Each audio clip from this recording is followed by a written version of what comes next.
Hello again, gamers. Welcome back to the Board Game Captain. I'm the Board Game Captain. I'm Lynn. And today we're going to be counting down our top 10 most anticipated games of Gen Con 2018. Now, we are only a week and a half out at this point of filming this. I'm going to try to get this video up pretty quick. But we're going to be counting down 10 games on the list from Board Game Geek that they have, the preview list, which shows lots of games that are either being demoed or released at Gen Con. And we're going to be counting down the 10 games that we are very interested in, at least really looking at and trying and most likely buying. I think everything on my list, I've pretty much already made up my mind to come home from the convention with it if I can. Sometimes you also, they sell out and you can't get it and might have to get it later. But if I can get my hands on it, everything on my list I want to get my hands on. How about you? Are you fully set on everything on yours, or you have some? Yeah, there's some that I might want to, see if I could demo first. I mean, sometimes, you're standing in line for the game and you see other people demoing it, and that's enough to sway you one way or the other. You are a bit more flighty than I am, because that does not that doesn't really sway me. But okay, so but these are only games that are going to be for sale at Gen Con. These are not the ones that are on the list for demo. These are specifically ones that are being released at Gen Con or are written on the list as being released at Gen Con. Some of them are released shortly beforehand. So to start with, we've got a couple of honorable mentions because they are on the list as being for sale on the Gen Con preview list, but they're actually already in stores, and we've already gotten a copy of each of these games. And if you follow me on Instagram, you would see I've already been posting pictures of playing them because they've already been hitting the table. So there's probably going to be a review and tutorial for each of these games coming in the near-ish future sometime. I don't like to get too specific because I never know what the actual order of upcoming videos is going to be. So for my honorable mention, I have Dragon Castle. Now, Dragon Castle is listed on the list, but it's already in stores and we've already gotten our copy. It's a really cool kind of set collecting, almost like construction game as you're building the castle, and you're doing it in ways to earn lots of points. This game is actually tons of fun and was one I was very interested in getting, and if it wasn't for the fact that it showed up in my local game store before we went to Gen Con, this is one I would have gotten at Gen Con. And that's Dragon Castle. What is your honorable mention? Mine is Choose Your Own Adventure, House of Danger. And House of Danger is an actual Choose Your Own Adventure book. I have read it. It is in my collection.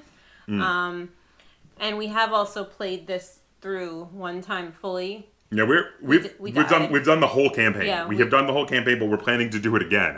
Because we died. Spoiler alert: we're actually enjoying both of these games. They're probably going to get fairly positive reviews from us when they come out.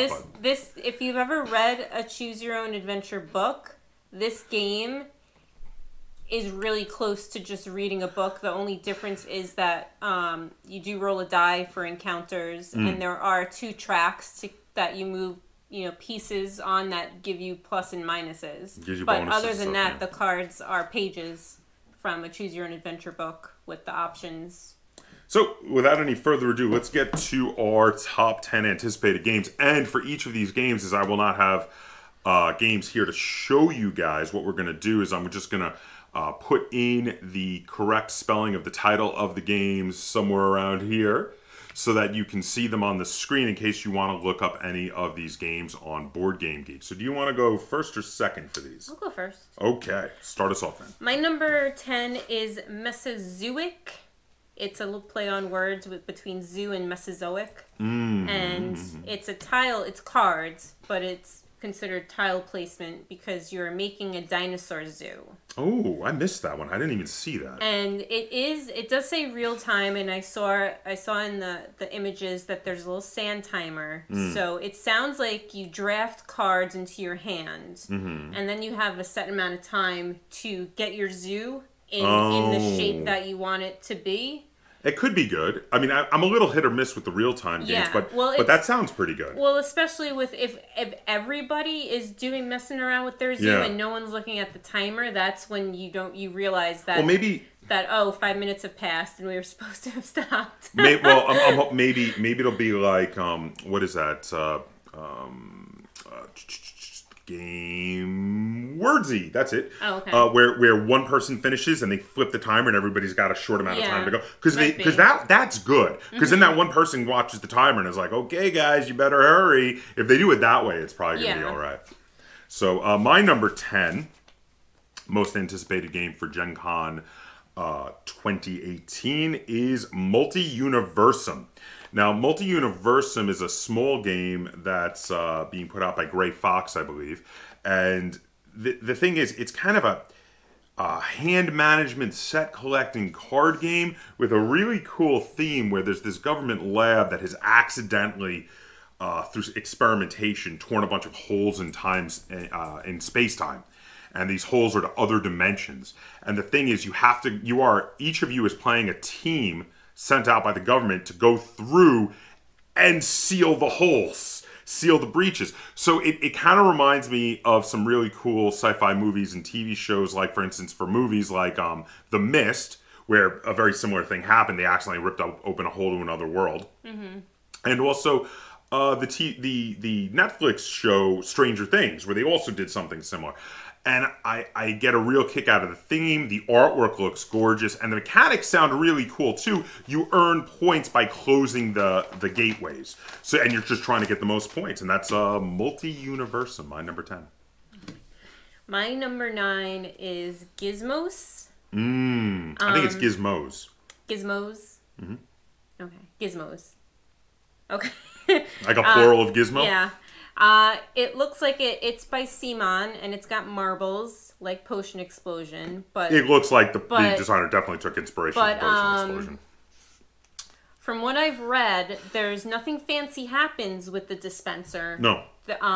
You just use it to get in parts to build machines, but the machines will give you abilities, and you can add on to your machine and stack different abilities. So it seems like they wanted to do more with like a cool dispenser and marbles, but they didn't want to just do like a steampunk version of Potion Explosion. Yeah, basically. No, the mechanics sound totally different from Potion Explosion. And that's the thing. When I first saw it, I was like, oh, they're retheming Potion Explosion, and then that was when that almost made my list, and I was looking at it, and I was like, that sounds pretty cool. I might have to take a closer look at that. So I'm kind of with you on that. Also, I read that the marbles are plastic in this one. It makes it lighter, but they're also not as nice. But, I mean, it's probably also cheaper. I don't remember the price. Yeah, probably is cheaper than Potion Explosion then. So my number 9 is Reef. Now, Reef is a game that was designed by Emerson Matsuuchi, who, if you're familiar with Century Golem Edition or Century Spice Road or just came out Century Eastern Wonders, he's the designer of those games. Now, I'm a huge fan of Century Golem Edition, so having the fact that he designed it on there got me interested enough to look at it a little more.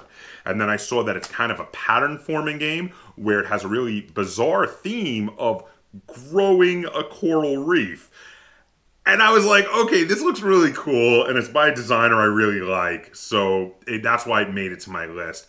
I love the very different theme. Every once in a while, I love it when people come up with these very unique, different themes. So, I mean, that and also I love pattern-forming games. Pattern-forming games are a lot of fun. So I definitely want to check it out, and that is my number 9. That is Reef. My number 8 is Professor Treasure's Secret Sky Castle. That's a mouthful. That is a mouthful. From what it says, it has a modular board. Mm-hmm. So hopefully the games are going to be somewhat different every time you play. Mm-hmm. And it's sort of a puzzle game, slight worker placement, where you're supposed to, you and your team of explorers have to find the keys to the treasure, and then find the treasure, and then, whoever gets the most treasure, because I think each player has like a team of explorers who are the workers. Okay. You can do different things, and the treasure is your points, basically. Yes. Oh, okay. That sounds like fun. I mean, worker placement games usually go over pretty well with us. So, my number 8 is Way of the Panda. Now, this is a game that obviously invokes the kind of feeling of the movie Kung Fu Panda. I mean, it's some martial arts anthropomorphic pandas, but it's really, in reality, the game is like a worker placement game. Also, I believe being put out by Simon. Now, this one, the reason I first looked at it, I'm like, okay, I love the martial arts pandas. That's kind of cool. Then I looked closer and I said, oh, it's worker placement. Man, I love worker placement. That's cool. And then I looked closer and I was looking at the designers, and it's got about 3 or 4 designers on it. But one of them was Andrea, I'm not sure how to pronounce it, Manini. Now, Manini is one of the co-designers of a game that I have been absolutely loving and playing a lot over the last year, which is Sails of Glory. Now, this is a very different style game from that. This is a worker placement game, where Sails of Glory is a almost like a tabletop miniature game where you're playing out Napoleonic War, Age of Sail battles. But I just have such a respect for the design of Sails of Glory that while I was already interested enough to look closer at this game, as soon as I saw that designer's name on it, I was like, I want that game. And that is Way of the Panda, my number 8. My number 7 is, I believe this game has been out for a while, so I don't know if it's going to be like a reprint that's there, but it's Chimera Station. And this is another worker placement game. But what makes this game unique is that you can customize your workers. Oh yeah, I saw that. You have little parts that you can put on them to make them better at certain spaces. They got like 3 parts, right? Like they stack or something. Yeah, that looks kind of cool. So then what's it called again? Chimera Station. Chimera Station. So you're making the chimeras, I guess.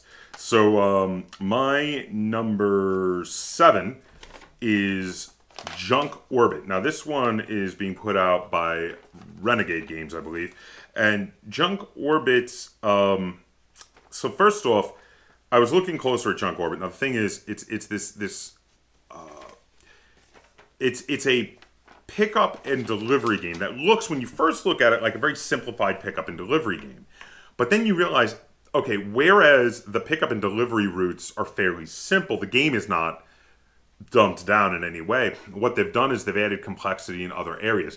This game has this bizarre, like, orbiting physics mechanic where you're slingshotting around planets with your spaceship to pick up and deliver products where you want them to go. And if you jettison a product out the rear of your ship to drop it off in the right place, it causes your ship to move further because of physics. And I think that's, like, amazing that they created this physics engine for this game. And also, Junk Orbit was designed by Daniel Soleil, who was also the designer of another game that we really, really enjoyed, which was Kodama. So going off of his, the fact that I've really enjoyed one of his other games, along with the fact that the mechanics in this one seemed really cool, Junk Orbit is my number 7. My number 6 is Spirits of the Wild.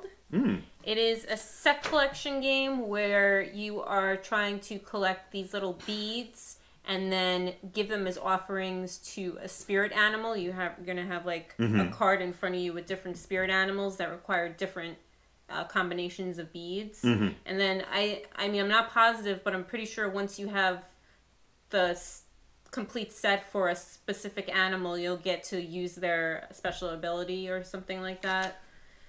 Now, correct me if I'm wrong. This is one of the new games that Mattel is putting out, right? So now, I get a kick out of this. Mattel has decided to get back into doing innovative hobby games. And I'm all for it, because the more companies that are out there that are doing these, multiple giant companies putting out lots of hobby games is better than one giant company and just a bunch of indies. So multiple giant companies and a bunch of independent designers, like how this is going now, is better than everything being under the one roof of Asmodee, which is where it was going for a while. So Mattel has decided to get back into hobby games, and they're putting out a bunch of new ones this year. They have said that this is being classified as a 2-player abstract strategy game. It looks cool, actually. That was one I was looking at, too. That's why I remember that it was Mattel. So that was your number 7, right? That was 6. Oh, that was 6. Excuse me. So my number 6 is Everdell. Now, Everdell it's got this amazing forest anthropomorphic animal art style that very much reminds me of things like Wind in the Willows or Mouse Guard or Redwall. You have these anthropomorphic animals. And the game itself, in addition to having amazing artwork and a really cool looking theme, is a worker placement city building game. Okay, so I know a lot of worker placement games are getting on here, but also the combination of the worker placement with the city building is so cool. I love city building, like that tile laying city building mechanic. I really love building stuff like that. And it's got that in it, along with amazing artwork and an amazing theme. It's why Everdell has made it all the way down to my number 6. Okay. My number 5 is Woodlands. And this is it's like a puzzle game, and you have to make a path through the woods. But you don't have the path in front of you. You have to do it by memory. It's like off on. Well, no, you can see it. Oh, you can see it. There's like a clear plastic overlay. I think it's going to sit on the table, and you can look at it, but you're not allowed to put it over your path while you're building it. And so, like, it's weird because it looks like, to me, the building of the wooded area looks like Barren Park. Like you're building all your tiles, Tetris-shaped tiles on a square. But then when you're done, you have to place the path over. And if your path goes through bad things, you lose points. If it goes through good things, you get points. And that part looks like that game Looney Quest, which I don't think you've played Looney Quest. No. I played it at a game night. It's weird. It's, again, where you have a thing out and you have to... In that one, you draw a line and then put the cover over it. So it looks like they combined cool elements of 2 different games to come up with something new. And actually, that is one that just missed my list because that was another one I was looking at that I was like, that looks really cool. Actually, we actually have an appointment to do a little demo of it and talk to one of the people from the game company that's putting that out. So we will be putting some coverage out for that from Gen Con, and it looks like Lynn's going to try to get herself a copy also. Now, my number 5 is a new edition, though they changed the name slightly. The old original edition was called Hannibal, Rome versus Carthage. The new updated edition that is coming out right now is called Hannibal and Hamilcar, Rome versus Carthage. Now, the game looks great. It's a specifically 2-player strategy game where you're playing out the wars between Carthage and Rome, which is a very interesting time period. One player takes on the role of Rome, while the other takes on Carthage. And you have generals and military units that you can move around the map. And the combat seems very strange. It's this card-based combat system where when you send a general and your forces in to fight somebody, and you play a card, and the card will have a battle plan on it. It'll say like right flank or full frontal assault or something like that. And if your opponent has the card that is either the same or exact opposite, something like that, where it will counter the card, they play that card from their hand. And then you can change your plan. You play another card, and they have the one to counter that. They play that card. And you either play until your opponent has thoroughly outmaneuvered you, in which case you have to retreat, or if you play a card that your opponent cannot counter, it tells you exactly what happens. It says your opponent loses 2 forces and must retreat. And that's it.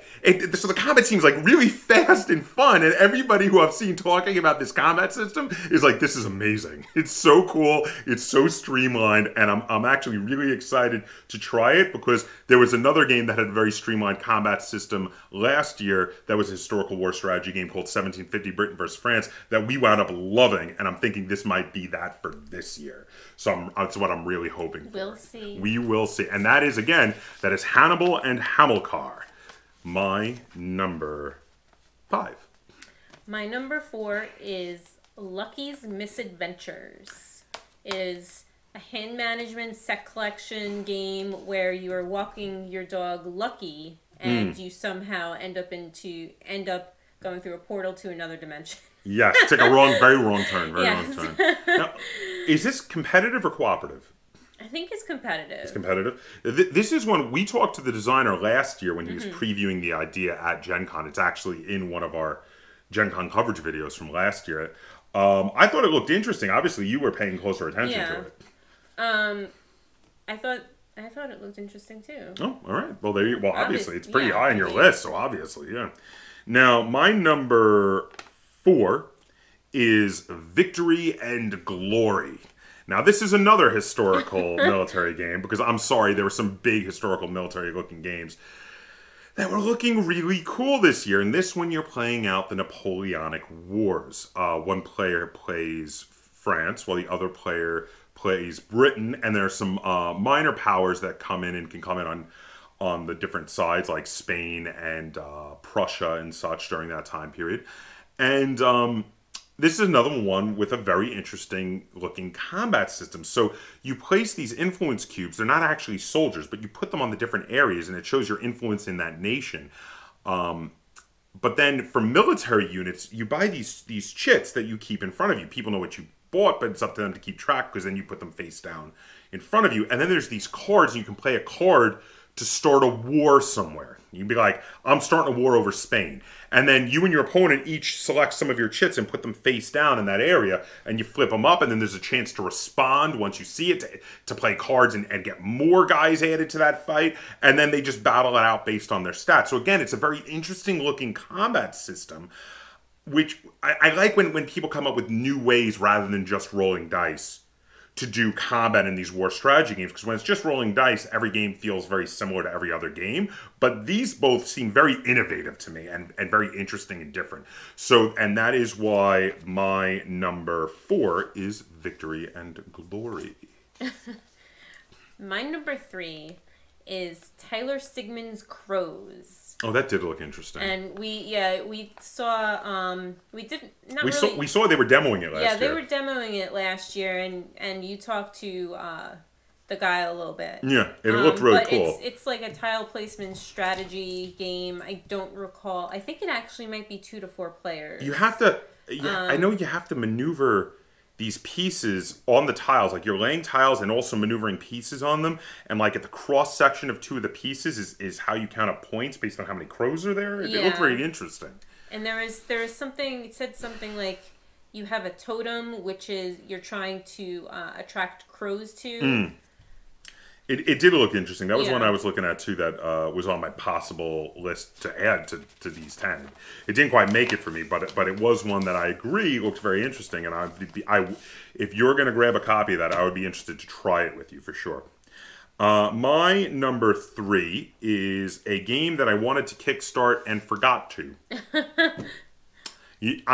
That's happened to everybody. Okay, let's be honest. Everybody's had that where you're like, oh man, I got to kickstart that game. And then you go to check it out and it's over. And you're like, oh man. And that is Master of the Galaxy. Now, Master of the Galaxy is being put out by Ares Games, and it's supposed to be a Euro-style 4X game, which is really weird.